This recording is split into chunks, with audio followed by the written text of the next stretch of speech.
أعوذ بالله السميع العليم من الشيطان الرجيم. بسم الله الرحمن الرحيم.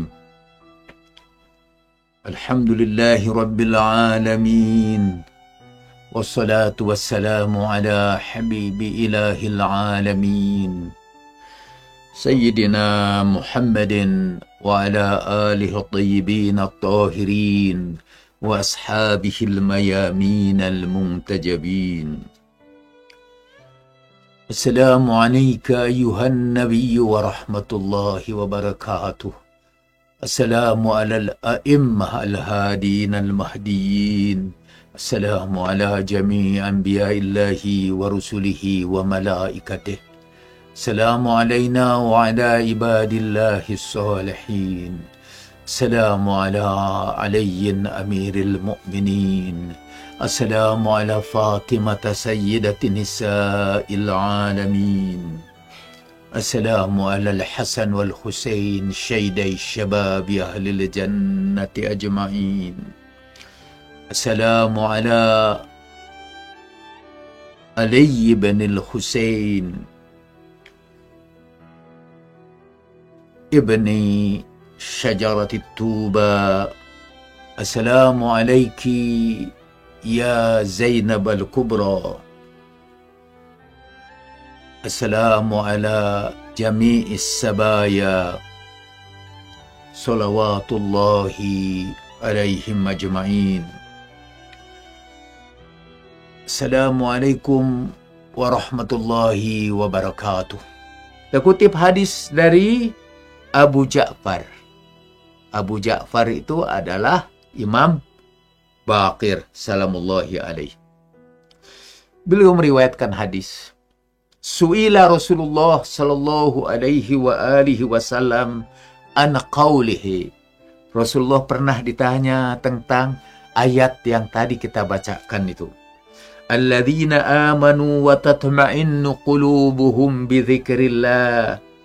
Ala bi dzikrillahi tatma'innul qulub.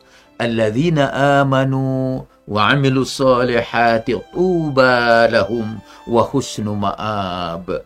Rasulullah sallallahu alaihi wa alihi ditanya tentang ayat itu. Apa maksud dari ayat itu? Faqala, Rasulullah sallallahu alaihi wa alihi bersabda, hiya syajaratun fil jannah. Dia adalah pohon di surga. Asluha fi dhari, dan akarnya itu di kampungku, di rumahku. Wa far'uha ala ahlil jannah, dan cabang-cabangnya disebarkan kepada seluruh penghuni surga.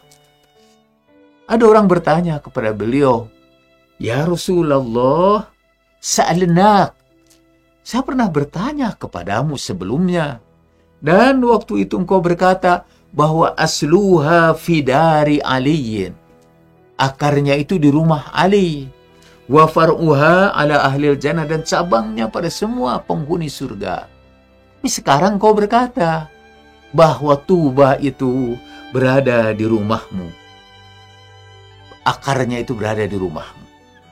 Faqala, Rasulullah bersabda, inna dari wa daru aliyin wahidah.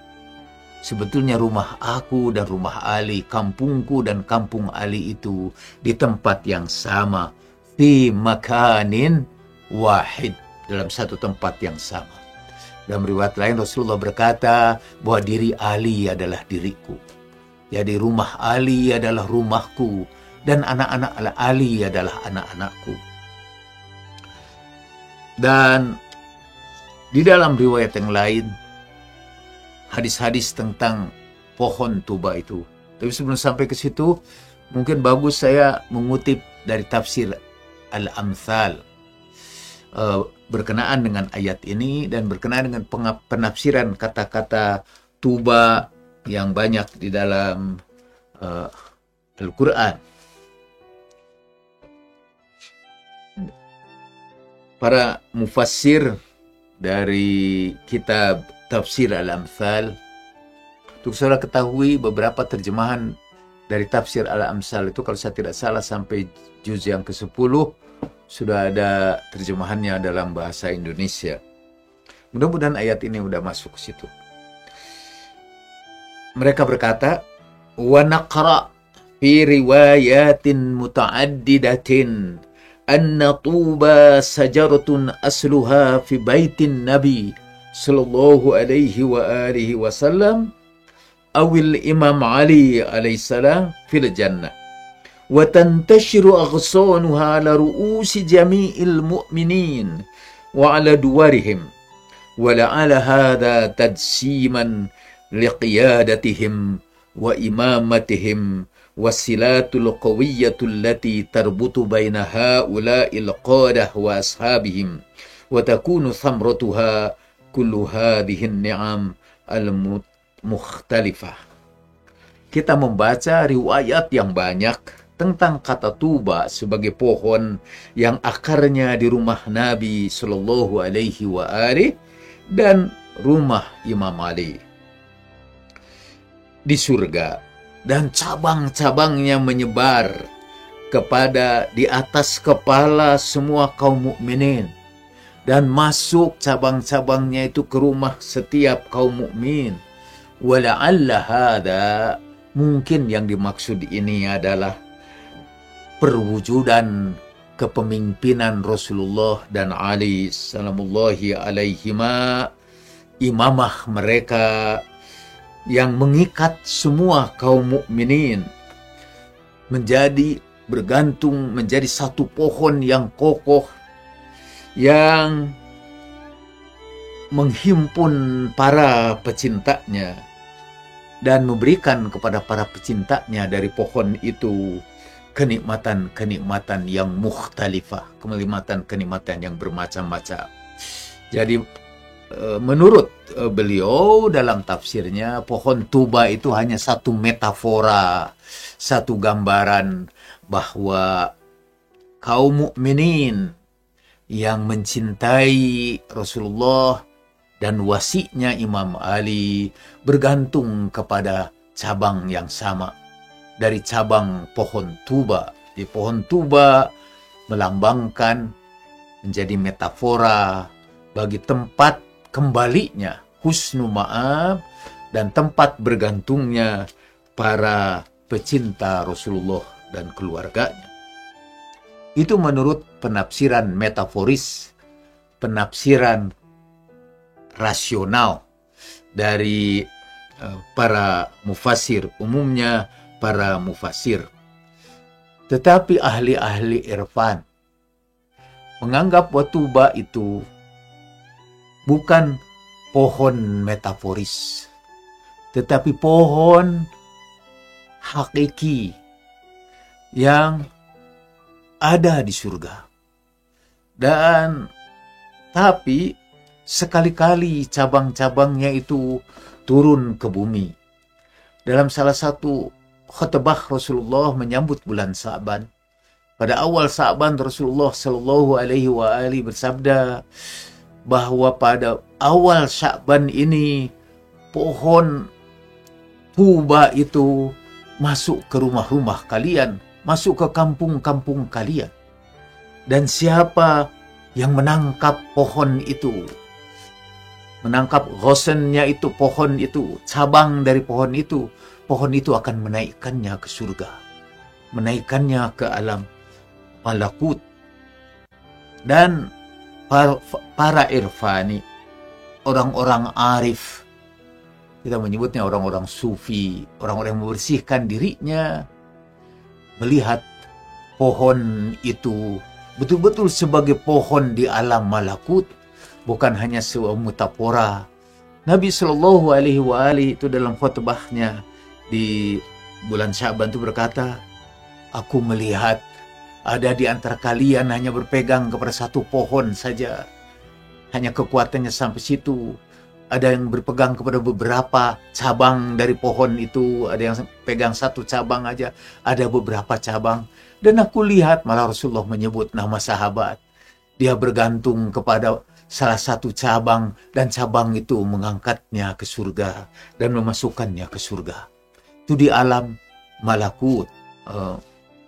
Saya sekarang meyakini betul alam itu bukan karena pengalaman ruhania, karena penemuan-penemuan dalam fisika mutakhir, penemuan-penemuan tentang multiverse, bukan lagi universe, bukan lagi satu alam, tapi kita hidup dalam sejumlah alam sekaligus pada saat yang bersamaan. Kita berada di dalam alam. Kalau saudara belajar tentang dimensi-dimensi ini dan sudah sampai kepada dimensi ke-11, saudara akan melihat bahwa waktu pun dilipat dan kita bisa berada pada saat yang bersamaan di berbagai dunia sekaligus. Tapi sekali lagi, realitas itu akan ditampakkan kepada sekelompok orang tertentu, para kekasih Allah, dalam bentuk yang lebih luas daripada realitas yang hanya kita lihat atau orang-orang awam seperti kita melihatnya. Ini ada riwayat dari Abu Abdullah, hadis ini. Kana Rasulullah yukthiru taqbila Fatimah. Faghadibat Aisyah bidzalik. Untuk selanjutnya saya akan baca terjemahannya saja untuk menyingkatkan waktu. Rasulullah sangat sering kali mencium Fatimah salamullahi alaiha. Dan marahlah Aisyah dan berkata, "Ya Rasulullah, kau sering kali menciumi Fatimah." Rasulullah sallallahu alaihi wa alihi berkata, "Ya Aisyah, hei Aisyah, ketika aku diisrokan ke langit dan aku masuk ke surga, lalu Jibril mendekatkan aku kepada pohon Tuba." Saya ingin ulangi ini. Lalu Jibril mendekatkan aku kepada pohon Tuba di surga. Walaupun Rasulullah waktu itu masih berada di dunia, tapi beliau dibawa dalam lipatan waktu memasuki ke surga. Beliau dibawa masuk surga. Dan kemudian didekatkan kepada aku oleh Jibril pohon Tuba. Wa nawalani min thamarihi, dan beliau berikan kepada aku, malaikat Jibril berikan kepada aku buah dari surga. Setelah aku memakannya, aku turun ke bumi dan Allah ubah di alam bumi ini, di atas planet bumi itu, dia menjadi cairan di dalam sulbiku. Kemudian aku bergaul dengan Sayyidah Khadijah dan lahirlah Fatimah. Aku kalau merindukan wewangian surgawi, wewangian pohon Tuba itu, aku mencium Fatimah. Ya Rasulullah, kalau ingin lagi merasakan wewangian surga yang beliau cium di alam malakut itu, beliau menciumi Sayyidah Fatimah. Begitu seringnya Rasulullah mencium Sayyidah Fatimah, sampai orang-orang yang imannya, saya tidak akan menyebutkan siapa orang itu, berkata di depan Rasulullah, "Ya Rasulullah, kau ciumi dia. Padahal aku punya anak 10. Tidak ada seorang pun yang aku cium." Dan Nabi berkata, "Itu karena Allah telah ambil cinta kasih dari hatimu. Karena Allah sudah naza'a rahmah min qalbik. Allah sudah mengambil kasih sayang dari hatimu." Jadi kita masih melanjutkan kisah tentang Tuba ini.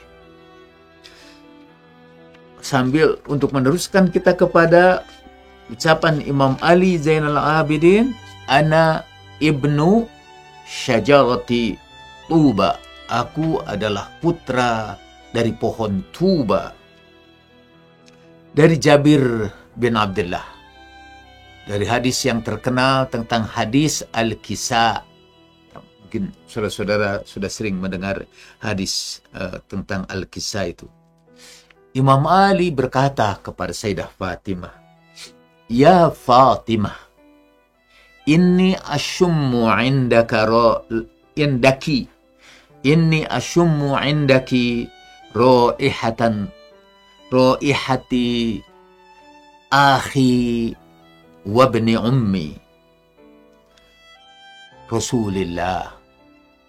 Kata Imam Ali, satu hari melihat Sayyidah Fatimah berada dalam selimut kisah itu, dan Imam Ali berkata, "Ya Fatimah, aku mencium wewangian saudaraku dan anak pamanku padamu," kata indaki. Tidak, Imam Ali mencium wewangian Rasulullah dari Sayyidah Fatimah. Wewangian itu menyebar dari akarnya pohon tuba itu kepada salah satu cabang dari pohon tuba itu, yaitu Sayyidah Fatimah. Dan wewangiannya masih sama. Nanti saya akan jelaskan apa itu wewangian itu. Sekali lagi mudah-mudahan waktunya mencukupi, dan kalau tidak mencukupi kita akhiri kapan saja kita sampainya. Imam Hasan berkata, kalau dia mendekati ibunya, Imam Hasan berkata, "Ya Ummah, inni asyum 'indaki raihatan tayyibatan ka'annaha raihatu jaddi Rasulullah sallallahu alaihi wa alihi." "Wahai ibu, aku mencium padamu wewangian yang sangat semerbak. Seakan-akan itu wewangian Rasulullah, wewangian kakekku Rasulullah sallallahu alaihi wa alihi." Dan Imam Husain juga berkata yang sama, "Ya Ummah, inni asyum 'indaki raihatan tayyibatan ka'annaha raihatu jaddi Rasulillah." Jadi, dan dari Imam Hasan dan Imam Husain seperti pernah diimpikan oleh Sayyidah Zainab, mereka adalah cabang-cabang dari pohon tuba itu, yang nanti secara lahiriah di alam ini, pohon itu dengan cabang-cabangnya dihembus angin yang sangat kencang. Kemudian Sayyidah Zainab berpegang. Sayyidah Zainab adalah salah satu cabang dari cabang-cabangnya pohon tuba itu. Tidak heran, itulah yang dimaksud oleh Imam Ali Zainal Abidin, "Ana ibnu syajarati tuba." Aku adalah anak dari pohon tuba. Cabang-cabang pohon tuba itu yang besar-besarnya adalah para imam, bersambung juga kepada keluarganya. Dan di antara cabang tempat bergantungnya kaum mukminin adalah Sayyidah Zainab salamullahi alaiha. Dia adalah salah satu cabang yang kokoh, yang kalau orang mau mencari kesucian atau ingin mendapat ilmu tanpa diberi tahu, weruh sedurung winarah, kata orang Jawa. Jadi kalau ia ingin mendapat pengetahuan tanpa kehadiran seorang guru yang biasa. Jadi ada pengetahuan yang langsung. Pengetahuan itu ada dua. Ada yang iktisabi, yang diperoleh dengan kerja keras, dengan membaca, dengan menuntut ilmu, mencari guru dengan penuh kesungguhan. Dan kita akan memperoleh ilmu ini sebesar hasil usaha kita. Wa an laisa lil insani illa masa'a. Dan manusia tidak dapat kecuali apa yang khas diusahakannya, kecuali ada orang-orang tertentu yang memperoleh ilmu yang disebut sebagai ilmu mauhubi, ilmu yang dianugerahkan, atau ilmu laduni. Dan itu hanya bisa diperoleh dengan berpegang kepada salah satu cabang dari cabangnya pohon tuba, yaitu Sayyidah Zainab salamullahi alaiha. Saya ingin mengingatkan saudara kembali kepada pujian dan pelantikan Sayyidah Zainab sebagai waliullah oleh Al-Imam Al-Ma'sum, yaitu Imam Ali Zainal Abidin, yang menunjukkan definisi tentang ilmu laduni. Bihamdillah, segala puji kepada Allah Subhanahu wa ta'ala. Anti alimah ghair muallamah. Engkau adalah orang yang berilmu tanpa diajari. Dan engkau adalah orang yang memahami tanpa dipahamkan oleh orang lain. Fahimah ghair mufaham. Ilmu ini emang definisinya adalah ilmu yang diberikan kepada orang-orang tertentu. Saya bacakan definisi ilmu ini, atau ilmu al-mauhubi atau ilmu al-laduni. Fahuwa ilmun, itu adalah ilmu, fahuwa al-ilmu alladhi yamnahahullahu. Itu ilmu yang Allah anugerahkan. Allah Ta'ala khaliqul insan, pencipta manusia ini, ba'da ibadih, kepada sebagian hambanya. Tidak kepada ibad, biasa juga berarti manusia. Jadi kepada sebagian manusia, mimman lahu ahliyah lidzalik, yaitu kepada orang-orang yang memang layak untuk menerimanya. Jadi mauhubah itu memang anugerah, ini anugerah Allah, dan anugerah itu hanya diberikan kepada orang-orang yang layak untuk menerimanya. Jadi per definisi ini, apa yang harus kita lakukan agar kita memperoleh ilmu seperti yang diperoleh oleh Sayyidah Zainab itu? Usahakan agar kita memperoleh kelayakan itu. Dalam Al-Quran disebutkan orang-orang yang secara khusus memperoleh kelayakan itu. Misalnya, yang pertama, Adam. Allah menyebutkan, ia langsung menerima ilmu itu dari Allah Subhanahu wa ta'ala. Wa 'allama Adamal asma'a kullaha. Ia ajarkan kepada Adam. Jadi ilmu laduni adalah ilmu yang langsung dari Allah Subhanahu wa ta'ala. Kita tadi menyebutkan ghair mu'allam, yang tidak diajari. Maksudnya tidak diajari oleh makhluknya, tetapi langsung dari Allah Subhanahu wa ta'ala. Dalam surat Al-Baqarah ayat 31. Alimul ghaibi fala yuzhiru ala ghaibihi ahada. Dialah yang mengetahui yang gaib dan tidak ditampakkan kegaibannya kepada seorang pun. Dia tidak berikan ilmu gaib itu kepada seorang pun. Illa man irtada min rasulin fa innahu yasluku min baini yadayhi wa min khalfihi rasada. Kecuali orang-orang yang diridhoinya di antara para rasul. Karena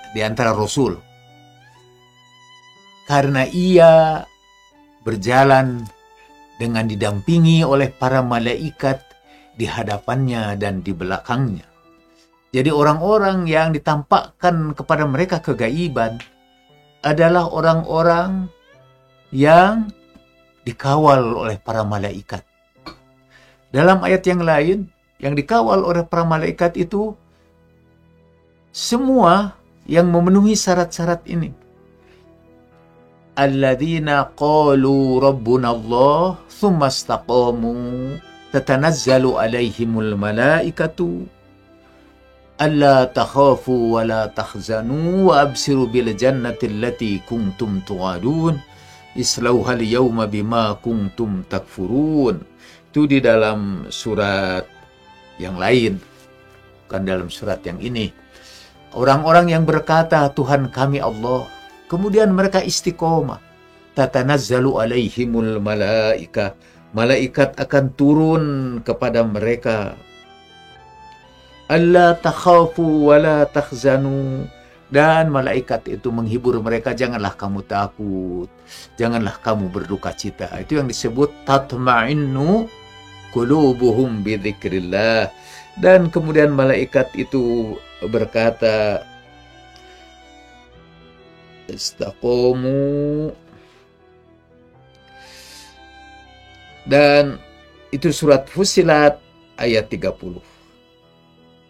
Innal ladzina qalu rabbuna Allah tsumma istaqamu tatanazzalu alaihimul malaikatu alla takhafu wa la tahzanu wa absiru bil jannati allati kuntum tu'adun.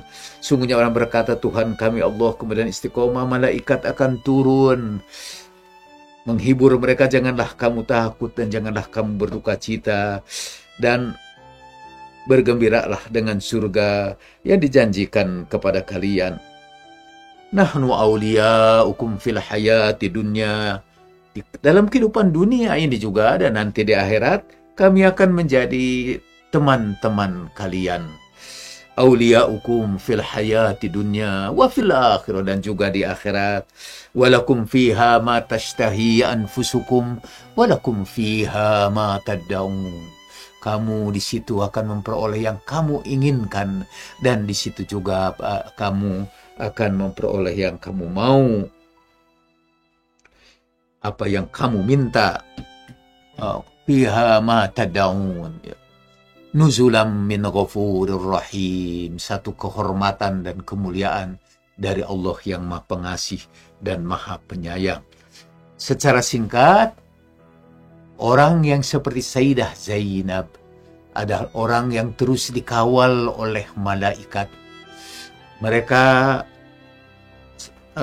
yang merupakan cabang dari cabang-cabangnya pohon tuba, dan diberi ilmu seperti dalam ayat yang lain dalam surat Kahfi ayat 65. Fawajada abadan min ibadina. Lalu Musa mendapatkan salah seorang di antara hamba kami. Ataina rahmatan min indina. Kami berikan kepadanya. Atainahu rahmatan min indina. Kami berikan kepadanya rahmat dari sisi kami. Wa 'allamnahu min ladunna ilma. Dan kami ajarkan kepada dia ilmu. Nah, Sayyidah Zainab adalah orang yang dipilih Allah Subhanahu wa ta'ala sebagai walinya, sebagai kekasihnya, dan dia diberikan kepadanya walayah takwiniyah, jadi kewalian untuk mengatur alam semesta ini dengan seizin Allah Subhanahu wa ta'ala. Dan ia akan mengetahui, ia akan memiliki ilmu yang tidak diperoleh oleh yang lain-lainnya. Kita hanya akan sempat memberikan beberapa contoh dari ilmu Sayyidah Zainab dengan cepat yang berasal dari Allah Subhanahu wa ta'ala, ilmu langsung dari Allah Subhanahu wa ta'ala. Satu hari Imam Ali menemukan Sayyidah Zainab sedang mengajar ibu-ibu, para perempuan, menjelaskan tentang tafsir Al-Quran. Dan mungkin dari apa yang didengarnya dari Rasulullah, dengarnya dari Imam Ali, Sayyidah Zainab salamullahi alaiha sampai kepada tafsir huruf-huruf muqatta'ah. Biasanya huruf muqatta'ah itu sering diterjemahkan hanya Allah yang tahu artinya. Tapi sebetulnya bisa ditambahkan, selain Allah itu yang mengetahuinya adalah ar-rasikhuna fil ilmi. Dan itu artinya orang-orang yang menjadi kekasih Allah. Ia menjelaskan kaf ha ya ain sad. Kemudian Imam Ali takjub dengan tafsir Sayyidah Zainab, dan Imam Ali kemudian menjelaskan bahwa kaf ha ya ain sad juga merujuk kepada apa yang bakal dialami oleh Sayyidah Zainab dalam peristiwa Karbala.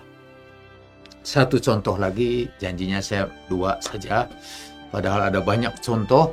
Saudara bisa baca dalam kitab Alimah Ghair Mu'allamah, Fahimah Ghair Mufahamah. Satu kitab khusus tentang ilmu laduninya Sayyidah Zainab. Saya akan berikan satu contoh saja. Pada waktu kecil, kata Abbas, putra Imam Ali, didampingkan dengan Sayyidah Zainab, dua-duanya masih kecil, dan Abbas disuruh menyebut angka dan beliau menyebut wahid. Kemudian Rasulullah dia disuruh menyebut angka lain, tidak mau. Kata dia karena dia mencintai kata wahid dan tidak mau menyambungkannya dengan angka-angka yang lain. Pada saat yang sama, Sayyidah Zainab bertanya kepada ayahnya, "Ya Abah, atuhibbuni?" Abah, apakah engkau mencintaiku? Betul, kata Imam Ali. Uhibbuk, aku mencintaimu.